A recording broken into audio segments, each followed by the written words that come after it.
Bonjour à tous et bienvenue dans ce flash d'information.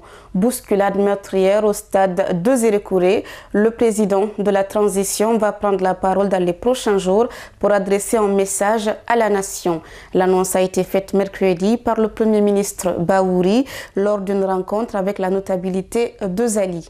Faut-il donc s'attendre à des révélations sur les causes de cette tragédie qui a fait 56 morts selon le gouvernement et plus de 150 morts selon les ONG de défense des droits de l'homme? Le chef du gouvernement rassure que tous les éléments susceptibles de conforter le message du général Mamadi Doumbouya sont déjà réunis.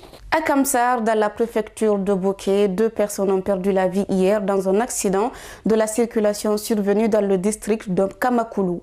Selon les informations, c'est un bus de transport en commun qui est rentré en collision avec un minibus transportant des passagers en route pour le marché hebdomadaire de Filima. Cet accident a aussi fait plusieurs blessés.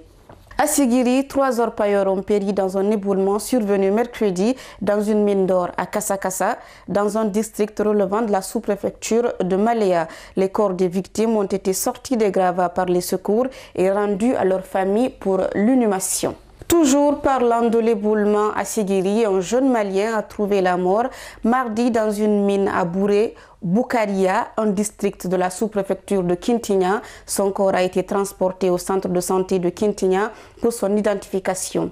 Mais le parquet du tribunal de première instance de Sigiri a finalement ordonné la restitution de ce corps à la communauté malienne pour l'inhumation. Nous restons toujours à Sigiri où le corps d'un jeune homme a été découvert mardi à Tatakourou dans un district de la sous-préfecture de Doko.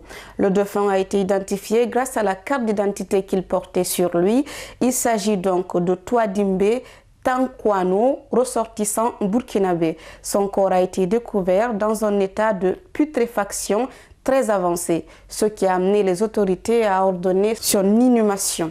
Volet judiciaire dans ce flash d'information, le parquet du tribunal de première instance de Mafanko a requis 10 ans de prison mardi contre Hamza Koulibaly, un ressortissant malien, pour trafic international de drogue.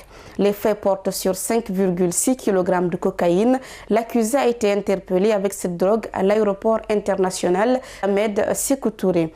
Mais il a toujours clamé son innocence dans cette affaire.